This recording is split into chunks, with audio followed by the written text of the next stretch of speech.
Hey guys, this is Dallin from Kawasaki Jetski550.com. Today I'm going to teach you how to change out your start and stop button for a kill switch and a lanyard. First thing that you're going to need is a regular Phillips screwdriver and some blue tape.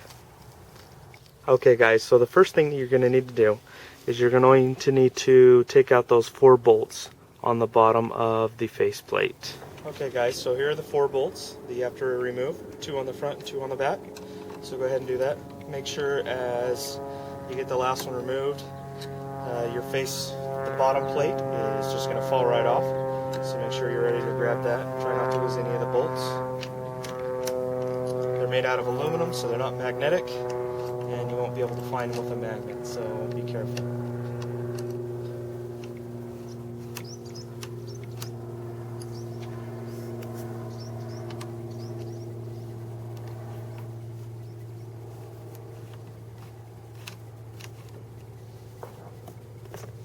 Alright, so here's your faceplate, the base of the faceplate.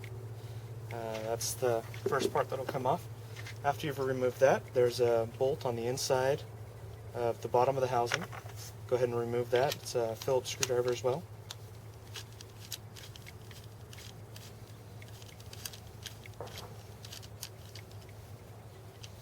Alright, once you've got that removed, and before you take the switch apart, go ahead and get a piece of tape.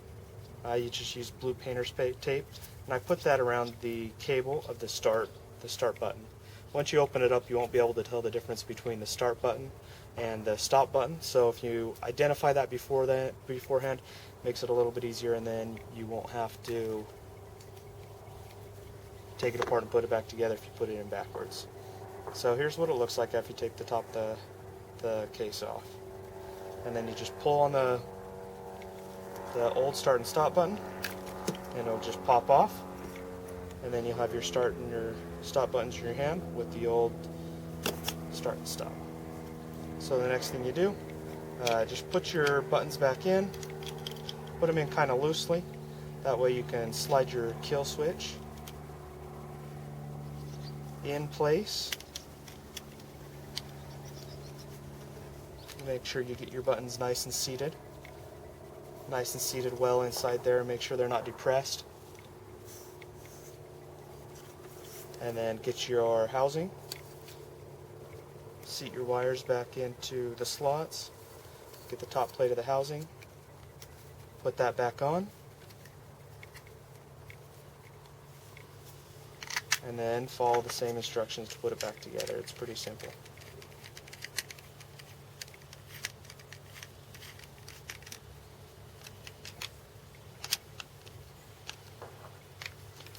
Alright, one thing that you'll notice on the bottom of the plate's housing, there's a little knob right here, and that little knob hooks into a hole on your steering bar, or your steering.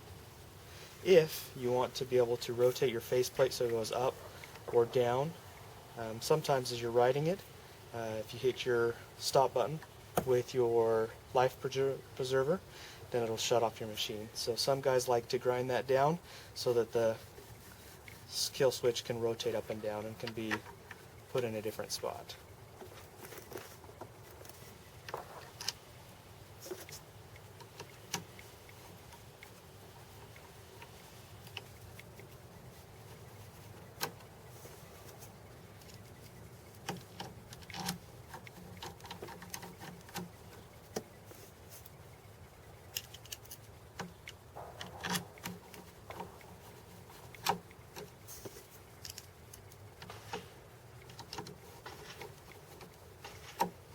So there you go, simple enough.